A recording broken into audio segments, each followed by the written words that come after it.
Dites-moi si ça vous parle. Vous passez le cap des 40 ans et vous avez l'impression que votre métabolisme a ralenti. Vous avez globalement moins d'énergie, vous prenez du poids malgré tous vos efforts pour en perdre et vous avez l'impression de ne rien avoir changé à votre routine. Une partie de la solution est peut-être plus simple que ce que vous ne pensez. En fait, il y a beaucoup de ces problèmes qui viennent du fait qu'on ne mange pas assez de protéines dans notre alimentation.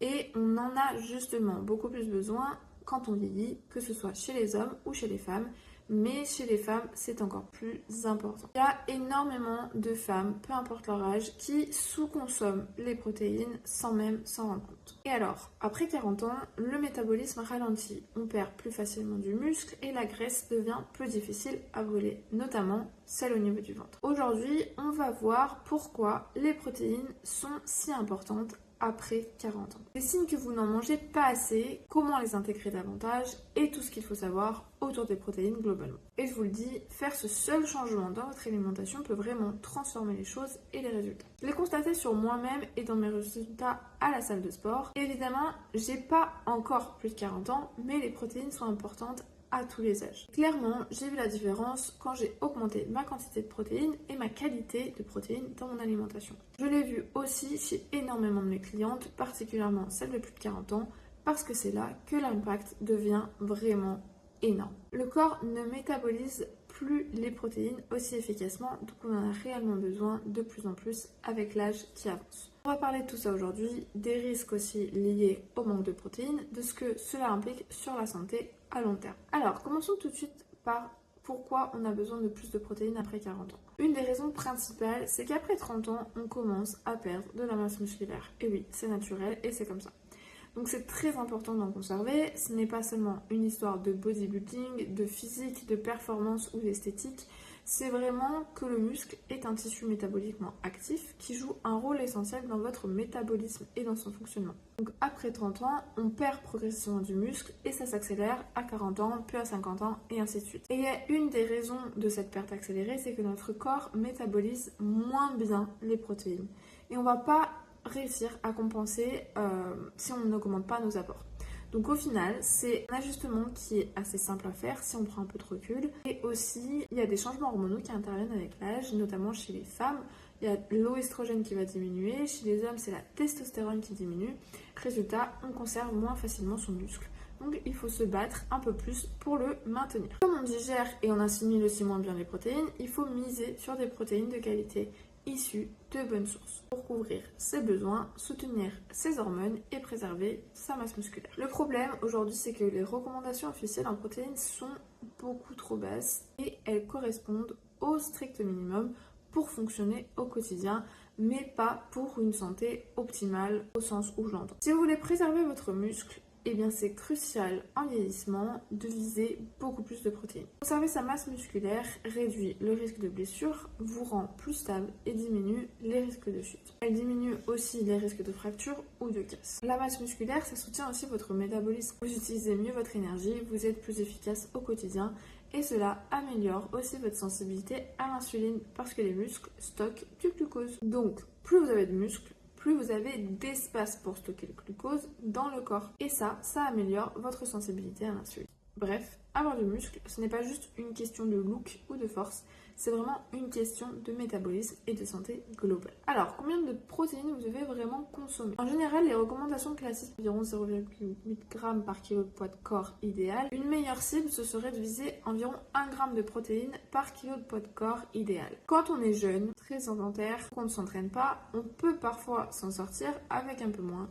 Mais en vieillissement, c'est encore plus important d'atteindre ces seuils parce qu'on l'assimile moins bien. La qualité des protéines compte énormément. Ici, on parle surtout de la différence entre les protéines végétales et les protéines animales. Les protéines issues de la viande ou des produits animaux sont beaucoup plus biodisponibles. Le corps les utilise mieux. Dans les légumineuses, une partie des protéines est liée à des antinutriments, ce qui réduit leur absorption. Et les antinutriments, comme leur nom l'indique, capturent certains nutriments et le corps ne sait pas les utiliser. On peut réduire ça avec certaines techniques, par exemple faire tremper ses légumineuses, les faire germer, mais c'est beaucoup plus simple et beaucoup plus direct de se concentrer sur des protéines animales de qualité quand l'objectif est d'optimiser son apport. Quels sont les signes que vous ne mangez pas assez de protéines. Un des principaux signes, c'est que vous avez faim tout le temps et des envies de grignotage dans la journée en permanence. Déjà, les protéines, elles rassasient énormément.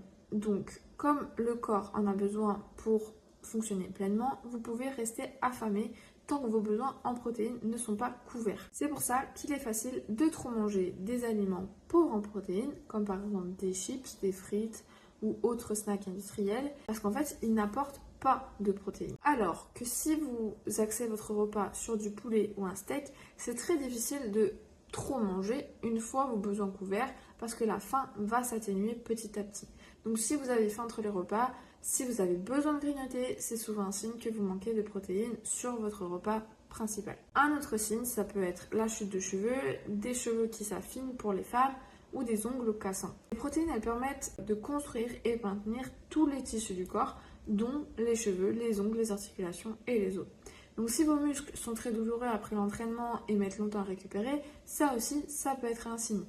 Votre corps n'a pas les matériaux nécessaires pour se réparer. Un autre signe, c'est que votre métabolisme est très lent. Même si je ne recommande pas de compter ses calories au quotidien, vous mangez très peu, par exemple 1200 calories, et que vous prenez quand même du poids, et bien ça peut indiquer que vous manquez de protéines dans vos repas. Et enfin, si vous êtes faible en énergie dans la journée, il faut savoir que la protéine n'est pas une source d'énergie directe comme les glucides ou les graisses, mais en manquer peut vous laisser plus mou ou plus fatigué. Et au passage, la protéine soutient le métabolisme parce qu'elle demande plus d'énergie à digérer. Environ 20 à 30% des calories d'un aliment protéiné sont utilisées juste pour la digestion. Donc si vous mangez 100 calories de protéines, votre corps va dépenser 20 à 30 calories pour la digestion. Ce qui fait que le net d'un aliment protéiné est plutôt autour des 70 à 80 calories. Pour les glucides, c'est environ 5 à 10% et pour les graisses, 0 à 3%. Donc oui, la protéine fait travailler votre métabolisme et c'est une bonne chose. Ce qui se passe aussi quand vous mangez trop peu de protéines. Alors la première conséquence, c'est évidemment la perte musculaire. Moins de muscles, ça peut devenir un vrai problème. Deuxièmement, vous avez un risque plus élevé de résistance à l'insuline parce que, par exemple, après la ménopause ou l'andropause, on devient naturellement plus insulino-résistant à cause des hormones. Mais perdre du muscle aggrave aussi la résistance à l'insuline parce que le muscle stocke du glucose, comme on l'a dit tout à l'heure. Donc plus vous avez du muscle, plus vous pouvez répartir le glucose, donc vous avez moins besoin d'insuline d'un coup. Et votre glycémie restera plus stable au quotidien. C'est donc bénéfique sur tous les plans. Et si vous étiez déjà insulino-résistant avant 40 ans, ça peut empirer avec l'âge. Ça arrive en partie naturellement, mais on peut limiter le phénomène.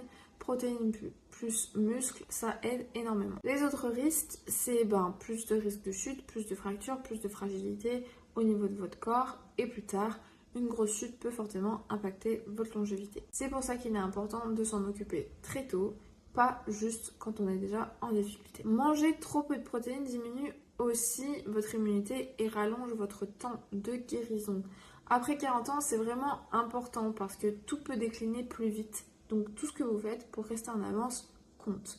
Il n'y a pas besoin d'être marathonien, juste de rester actif, de manger suffisamment de protéines et ça fait déjà une énorme différence. Un autre effet des protéines, c'est la prise de poids. Si vous mangez peu de protéines, vous compensez souvent par plus de glucides ou plus de graisse pour vous sentir rassasié. Et c'est ce que le corps n'utilise pas tout de suite, c'est ce qu'il va stocker en général. Et quand l'insulinorésistance progresse, surtout après 40 ans ou après la ménopause ou l'andropause, eh bien perdre du poids devient beaucoup plus difficile parce que l'insuline est plus élevée que la normale. Et quand l'insuline est élevée, le corps reçoit comme message: stocke l'énergie, ne brûle pas tes calories. On prend alors plus de poids facilement. Et surtout au niveau du ventre, ça prend la forme de graisse viscérale, qui est inflammatoire et augmente le risque de maladie. Alors pourquoi les femmes mangent souvent trop peu de protéines? Chez les femmes en particulier, on a souvent cette idée que les protéines sont faites vraiment pour les bodybuilders et que si on en mange trop, on va devenir beaucoup trop musclé ou ressembler à un homme. Il y a beaucoup de femmes qui se limitent à des protéines maigres comme le blanc de poulet ou le poisson blanc et évite la viande rouge ou les aliments jugés trop lourds. Et pour moi, c'est clairement une fatale erreur parce que quand on suit des plans minceurs low calories, c'est souvent low fat. Donc on se retrouve avec des protéines très maigres, sans graisse. Et ce n'est pas ce qu'on veut, surtout si on est insulino-résistant. On veut des protéines associées à du gras. Parce que chez les personnes insulinement résistantes, manger des protéines maigres sans graisse, ça peut favoriser la conversion d'une partie de ces protéines en glucose. C'est la néoglucogénèse. Parce que le corps cherche toujours une source d'énergie rapide qui est le glucose. Donc, si vous associez votre protéine à suffisamment de graisse, le corps va utiliser la graisse comme énergie et les protéines vont servir ce à quoi elles sont faites, c'est-à-dire réparer, construire et maintenir le muscle. Donc, le manque de protéines chez les femmes finit par se rattraper avec l'âge. Après 40 ans, c'est encore plus important de manger plus intelligent. Chaque repas devrait tourner autour d'une source de protéines parce que c'est le macronutriment qui est le plus important et auquel il faut faire le plus attention. Les graisses et les glucides servent surtout d'énergie autour. On a besoin de graisse pour les hormones, mais les glucides, on peut souvent les réduire sans trop de problèmes. Les protéines, par contre, on ne peut pas tricher avec ça parce qu'elles doivent vraiment être au centre de chaque repas. J'ai déjà fait des vidéos autour de comment construire son assiette et comment intégrer des protéines facilement dans son régime alimentaire. Et une idée simple qui est de, par exemple, manger au moins 30 grammes de protéines par repas. Donc, visez au moins ça à chaque repas grâce à du bœuf, du poulet, du poisson. Si vous mangez des œufs, il va vous falloir environ 5 œufs pour atteindre 30 grammes de protéines, pour vous donner une idée. Donc vous pouvez combiner des œufs avec encore une fois du poulet, des œufs ou du saumon, etc. Et pour augmenter vos protéines au quotidien, vous pouvez utiliser des produits laitiers, par exemple le cottage cheese, le yaourt grec. Enfin, c'est vraiment très facile à manger. Et si vraiment vous galérez, une poudre protéinée de qualité peut vous aider. Mais l'alimentation doit rester vraiment la priorité parce que la whey c'est bien, mais c'est un outil et ça doit rester qualitatif. Le plus dur dans la whey, c'est d'en trouver sans additifs, sans sucre, sans édulcorants artificiels. Clairement, moins il y a d'ingrédients, mieux c'est, donc dirigez-vous vers des aliments bruts. Et en général, je ne recommande pas de grignoter, mieux vaut 2 à 3 vrais repas de qualité dans votre journée. Quand on grignote toute la journée, même si c'est des aliments sains, la insuline remonte sans arrêt et elle n'a pas le temps de redescendre.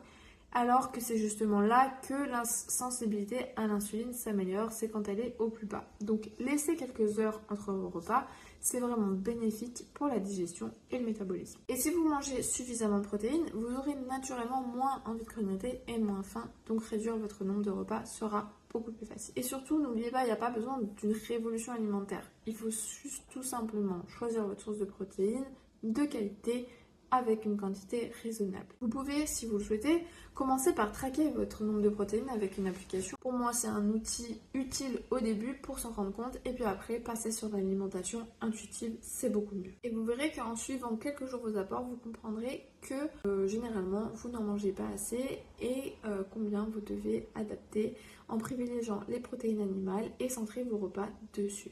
Et vous allez déjà sentir une grande différence au niveau de votre humeur, de votre énergie, de votre clarté mentale et moins de douleurs articulaires. N'oubliez pas, après 40 ans, les protéines, c'est non négociable, c'est essentiel pour la longévité, la santé au global et pour se sentir top le plus longtemps possible. Alors je vais m'arrêter là sur le sujet des protéines. Évidemment, j'espère que ce sujet vous aura aidé à comprendre pourquoi les protéines sont si importantes.